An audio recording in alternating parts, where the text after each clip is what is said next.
Assalamualaikum warahmatullahi wabarakatuh. Allahumma sholli ala Sayyidina Muhammad wa ala ali Sayyidina Muhammad. Yang saya hormati pengasuh Pondok Pesantren Zainul Hasan Genggong, yakni Kiai Haji Muhammad Hasan Mutawakil Allah, SHMM. Dan yang saya hormati Rektor Universitas Islam Zainul Hasan Genggong, yakni Dr. Abdul Aziz Wahab, BAMAG. Dan yang saya hormati Kaprodi PAI, yakni Bapak Humaydi, MPD. Dan yang saya hormati dosen pembimbing kami, yakni Ustadzah Kustiana Arisanti, MPDI. Di sini saya Islamiyatul Ula akan mempresentasikan tugas materi PAI, yang dimana di sini saya akan mempresentasikan tentang metode dan model-model pembelajaran PAI. Metode dan model-model pembelajaran. Di sini terdapat 6 bab yang saya akan jelaskan. Yang pertama di sini dari bab pertama, yakni konsep pembelajaran. Di sini konsep pembelajaran itu terdapat ada 6 yang saya akan jelaskan di sini. Yang mana di sini yang pertama tentang pengertian pembelajaran. Yang mana dalam pengertian pembelajaran di sini terjemahan dari kata instruction, pembelajaran sendiri itu merupakan serangkaian kegiatan yang sudah dirancang untuk memungkinkan terjadinya proses belajar pada siswa atau peserta didik. Dalam Kamus Besar Bahasa Indonesia, pembelajaran itu sendiri lebih menekankan pada proses cara perbuatan menjadikan orang atau makhluk hidup itu yang belajar. Terus yang kedua di sini ciri-ciri pembelajaran. Di sini ciri-ciri pembelajaran itu terdapat beberapa pakar yang mengungkapkan tentang ciri-ciri pembelajaran, seperti menurut Omar Hamalik mengungkapkan yang mana dalam ciri-ciri pembelajaran itu terdapat 3. Yang pertama itu rencana, kesaling ketergantungan antara satu sama lainnya, dan 3 itu tujuan. Dan terdapat juga ciri-ciri pembelajaran yang lebih detail yang sudah dijelaskan dalam buku tersebut, seperti yang pertama itu memiliki tujuan, yang kedua terdapat mekanisme, yang ketiga fokus pada materi yang sedang dijelaskan, dan yang terakhir yaitu adanya aktivitas peserta didik dan lain-lainnya. Terus yang ketiga yaitu prinsip-prinsip pembelajaran. Di sini terdapat beberapa prinsip-prinsip pembelajaran, di antaranya sebagai berikut, yaitu pembelajaran berfokus pada peserta didik, terus interaktif, dan prinsip motivasi menyenangkan, dan pembelajaran terpadu, dan lain-lainnya. Terus yang keempat di sini faktor-faktor yang mempengaruhi proses pembelajaran. Dalam hal ini, faktor-faktor yang mempengaruhi proses pembelajaran itu terbagi menjadi 2 faktor, yakni ada faktor eksternal dan faktor internal. Dalam faktor eksternal itu yang mana kondisi tersebut timbul atau datang dari luar pribadi guru, seperti dari keluarga dan lingkungan di masyarakatnya. Sedangkan dari faktor internalnya itu faktor yang berkaitan dengan pribadi guru sebagai pengelola kelas. Terus yang di sini selanjutnya itu peran guru dalam proses pembelajaran. Nah, peran guru dalam proses pembelajaran itu terdapat seorang pakar yang yakni mengungkapkan, yaitu Martini Siamin dalam M. Sobri Sutikno itu mengatakan tentang faktor-faktor tersebut itu dalam proses pembelajaran, yaitu guru itu sebagai model, guru juga sebagai perencana, guru juga sebagai pemimpin, guru juga sebagai pendiagnosa kemajuan belajar peserta didik, dan yang terakhir guru juga merupakan sebagai petunjuk jalan kepada sumber-sumber. Terus dari semua peran di atas, guru itu juga berperan sebagai pemberi informasi kepada peserta didik, melainkan suatu perbuatan yang kompleks. Terus yang terakhir yaitu sistem pembelajaran. Nah, dalam sistem pembelajaran ini terdapat 2 lagi yang disebutkan, yaitu pembelajaran merupakan sebuah sistem dan unsur-unsur sistem pembelajaran. Yang pertama itu pembelajaran merupakan sebuah sistem. Dalam sebuah proses pembelajaran terdapat beberapa rangkaian kegiatan yang melibatkan beberapa unsur, sehingga pendidik memahami sistem pembelajaran melalui pemahaman dan juga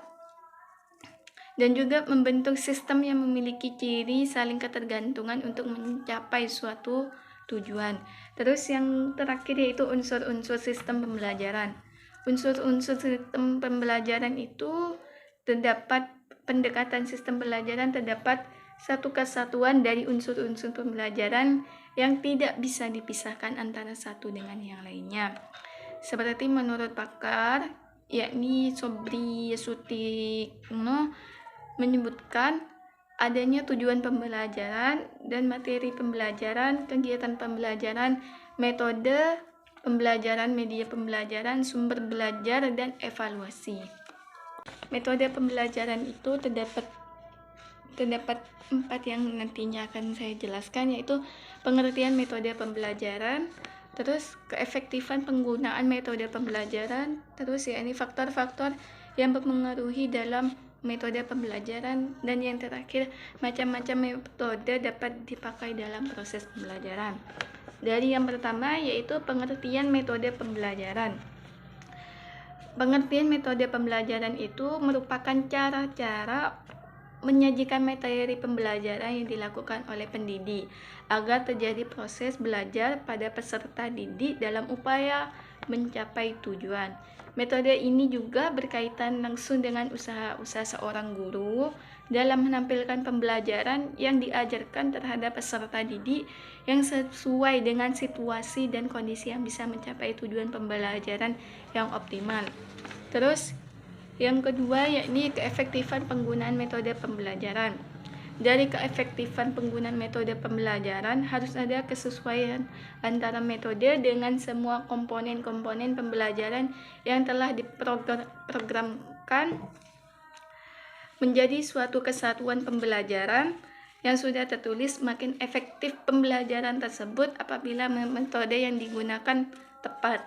Terus yang ketiga yaitu faktor-faktor yang mempengaruhi dalam pemilihan metode pembelajaran. Di sini faktor-faktor yang mempengaruhi dalam pemilihan metode pembelajaran tersebut itu tidak ada yang sempurna dalam metode pembelajaran atau semua itu cocok dalam metode pembelajaran. Nah, pastinya itu terdapat metode yang memiliki keunggulan dan kelemahan dalam metode tersebut jika digunakan dengan pembelajarannya. Menurut Sobri Sutikno, terdapat beberapa faktor yang mempengaruhi dalam pemilihan metode pembelajaran, diantaranya tujuan yang hendak dicapai, materi pelajaran yang akan dipelajari, peserta didik, situasi, fasilitas, dan guru. Terus yang terakhir yakni macam-macam metode yang bisa dipakai dalam proses pembelajaran. Di sini terdapat 21 metode yang bisa dipakai, yakni yang pertama metode ceramah, yang mana metode ceramah itu penyajiannya melalui penjelasan lisan dari seorang guru terhadap peserta didik. Terus yang kedua yaitu metode tanya jawab, yang mana dalam metode tanya jawab itu berbentuk sebuah pertanyaan dari seorang guru terhadap murid untuk dijawab, atau sebaliknya dari seorang murid yang mempertanyakan terhadap seorang guru. Terus yang ketiga yaitu metode diskusi. Dalam metode diskusi ini penyampaian metodenya itu di mana guru dan peserta didik sama-sama mencari jalan pemecahan atas sebuah persoalan atau sebuah permasalahan yang belum terpecahkan. Terus yang keempat di situ metode diskusi kelompok. Metode diskusi kelompok itu metode yang mana cara membahas suatu topik dengan cara bertukar pikiran antara 2 orang atau lebih, atau dalam kelompok-kelompok kecil yang direncanakan untuk mencapai tujuan. Terus di sini terdapat metode demonstrasi. Metode yang membelajarkan dengan cara yang memperagakan barang atau kejadian atau aturan dan urutan pada suatu kegiatan, baik itu secara langsung atau dengan menggunakan media. Terus yang keenam itu metode permainan atau ice breaking. Nah, bahasa itu umumnya itu ice breaking, yang mana metode itu menciptakan suasana belajar yang menyenangkan, yang serius tapi masih santai. Yang mana dalam hal ini belajar yang pasif itu bisa menjadi aktif, yang kaku itu menjadi bergerak, yang dari jenuh menjadi semangat. Terus yaitu metode kisah atau cerita. Metode kisah atau cerita itu menyampaikan pesan-pesan dan moral-moral kepada peserta didik seperti kisah atau cerita Al-Quran atau hadis atau sejarah. Nah, seperti itu. Terus ada team teaching. Team teaching itu merupakan cara penyajian materi pelajaran yang dilakukan oleh sebuah tim, baik itu terdiri dari 2 orang atau lebih. Terus yang ke-9 itu peer teaching, merupakan metode bagaimana berupa latihan atau praktek membelajarkan, yang mana peserta didik itu menjelaskan di depan sebagai guru, dan yang menjadi peserta didik sendiri itu temannya sendiri. Terus metode karya wisata, yang mana metode ini pembelajarannya itu peserta didik itu diajak keluar yang untuk melihat objek yang menjadi tempat tujuannya atau tempat tertentu yang mengandung sejarah, seperti pergi ke sebuah candi atau kemana, seperti itu. Terus terdapat metode tutorial. Metode tutorial ini diberikan melalui bantuan tertentu, yang mana nantinya peserta didik akan diberikan bahan ajar atau bahan yang bisa dipelajarinya nanti. Nah, jika terdapat yang tidak dipahaminya itu nanti akan bertanya kepada tutornya. Terus terdapat metode suri teladan. Metode suri teladan ini merupakan teladan yang baik yang bisa menumbuhkan hasrat bagi orang lain untuk meniru atau mengikutinya. Dan terdapat metode kerja kelompok, metode penugasan atau brainstorming lagi, dan metode latihan. Terus metode pembelajaran dengan modul, metode praktek lapangan, dan lain-lainnya. Terdapat 21 metode di sini. Bisa dipilih sendiri untuk nantinya akan dipraktekkan. Ketiga itu tentang model pembelajaran. Di sini terdapat 3 model pembelajaran itu. Yang pertama, pengertian model pembelajaran, terus kelompok model-model pembelajaran, terus kualitas model pembelajaran itu sendiri. Dari yang pertama kita pengertian model pembelajaran. Nah, pengertian model pembelajaran itu sebuah kerangka konseptual yang menggambarkan prosedur sistematik dalam pengorganisasian pengalaman belajar untuk mencapai tujuan belajar, atau menggambarkan keseluruhan urutan alur serangkaian kegiatan pembelajaran yang sudah terjadi. Terus kelompok model-model pembelajaran. Di sini terdapat 4 model pembelajaran yang dikelompokkan, yang menurut pakar yakni Joyce dan Will, seorang pakar pendidikan. Seperti yang pertama itu terdapat kelompok model pengelolaan informasi, yang mana terdapat 3 pengelompokan di situ yang saya sebutkan. Di sini terdapat model pemikiran induktif, model latihan penelitian, model penelitian ilmiah.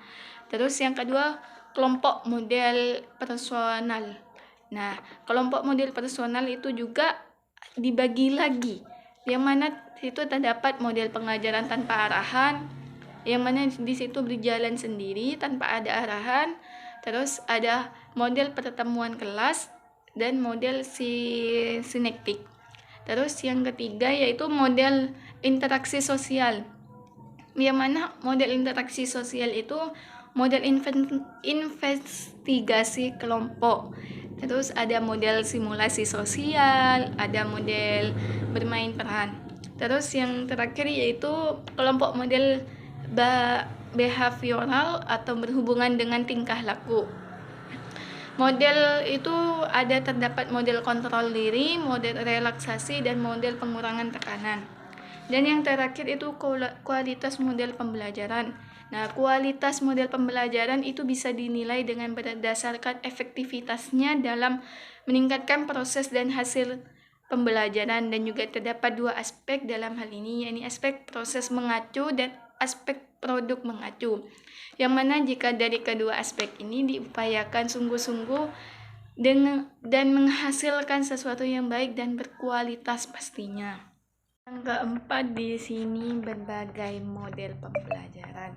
Nah, berbagai model pembelajaran itu terdapat dua, yakni pertimbangan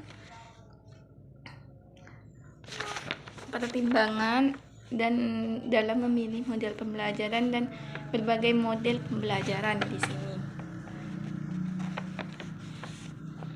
Nah, pertimbangan dalam memilih model pembelajaran itu dalam menetapkan sebuah model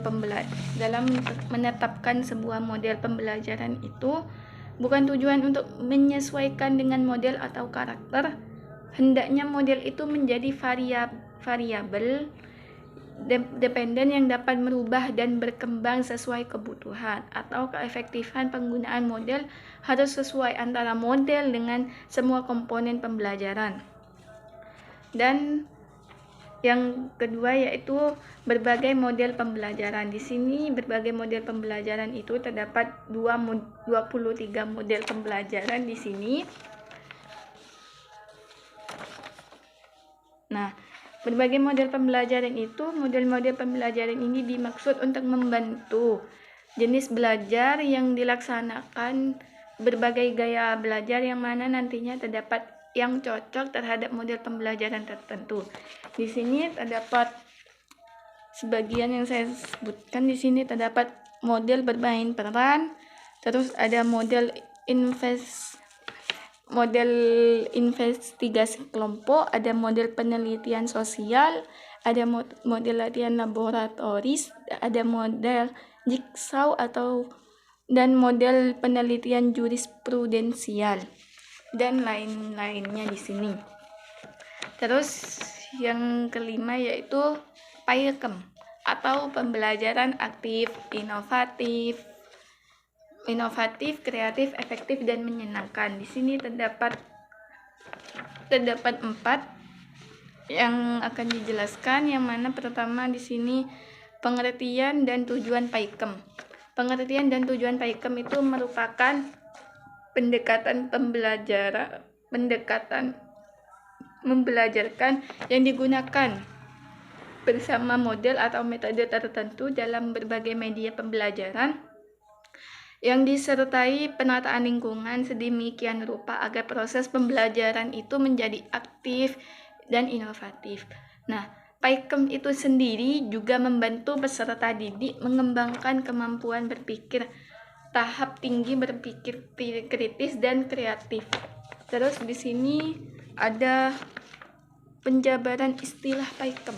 Nah, di sini terdapat istilah-istilah dalam PAIKEM, di mana di situ pertama pembelajaran aktif. Nah, pembelajaran aktif itu segala bentuk pembelajaran yang secaranya peserta didik itu aktif, baik peserta didik dengan peserta didik atau peserta didik dengan gurunya, guru dengan peserta didik itu secaranya aktif dalam pembelajaran tersebut. Terus terdapat pembelajaran inovatif, yang mana pembelajaran inovatif itu pembelajaran yang mengenalkan sesuatu yang baru atau yang berbeda dari sebelumnya. Terus pembelajaran kreatif. Pembelajaran kreatif itu pembelajaran yang mengajak peserta didik untuk mengeluarkan daya pikir untuk menciptakan sesuatu yang berbeda dari orang lain kebanyakan. Nah, terus terdapat pembelajaran efektif. Pembelajaran efektif itu pembelajaran yang sudah mencapai sasaran atau tujuan yang sudah ditetapkan. Terus terdapat pembelajaran yang menyenangkan. Nah, pembelajaran yang menyenangkan itu pembelajaran yang bisa dinikmati oleh peserta didik, yang mana di situ peserta didik itu merasa nyaman, aman, dan mengasihkan. Terus terdapat karakteristik PAIKEM. Nah, dalam karakteristik PAIKEM ini terdapat ada yang mengalami, yang mana itu proses pembelajaran itu berjalan secara langsung, yang mana peserta didik itu mengalami secara langsung pembelajarannya tersebut. Terus ada komunikasi juga. Nah, komunikasi itu dengan adanya komunikasi antara peserta didik dengan guru, yang mana nanti itu peserta didik itu akan mengungkapkan gagasannya terhadap gurunya. Terus ada interaksi. Dengan adanya interaksi itu nanti peserta didik itu bisa berinteraksi dengan gurunya tentang sesuatu yang nantinya akan dibahas. Nah, terus ada refleksi. Nah, refleksi itu berpikir ke belakang tentang apa yang sudah dilakukannya dalam hal belajar di masa lalu dan juga sekarang. Terus di sini ada hal-hal penting dalam implementasi PAIKEM.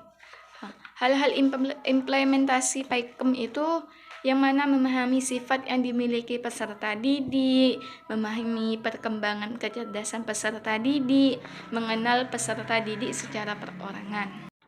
Dan yang terakhir di sini adalah lesson study. Ya, lesson study atau lesson study dan berbagai upaya untuk mewujudkan pembelajaran yang berhasil.